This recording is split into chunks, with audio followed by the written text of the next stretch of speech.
ఇప్పుడు జాతర వస్తుందంటే మనందరం ఎలా ఉంటాం ఎనర్జీతో. అలాంటి జాతర లాంటి సినిమా మాస్ జాతర.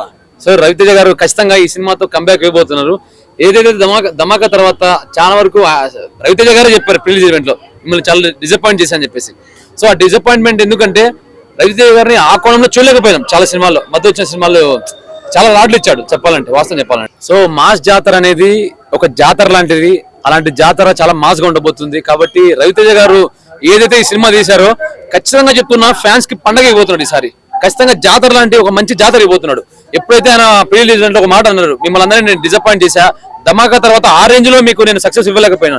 ఎందుకంటే రవితేజ గారు మామూలు వ్యక్తి గారు, ఒక కింద స్థాయి నుంచి ఒక సూపర్ స్టార్ డైరెక్టర్ డామినేట్ చేశాడు. అలాంటి యాక్టర్. సో అలాంటి యాక్టర్ దగ్గర మనం చాలా రాడ్ మూవీ చూసాం మొన్నటిదాకా.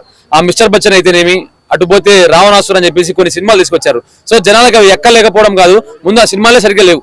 సో అలాంటి సినిమాలతో వచ్చిన రవితేజ గారు ఇప్పుడు ఖచ్చితంగా మాస్ జాతరతో వచ్చి నిజంగా జనాలను ఆకట్టుకొని ఖచ్చితంగా జాతర లాంటి ఈ జాతరతో ఖచ్చితంగా ఇండస్ట్రీ హిట్ కొట్టబోతున్నాడు.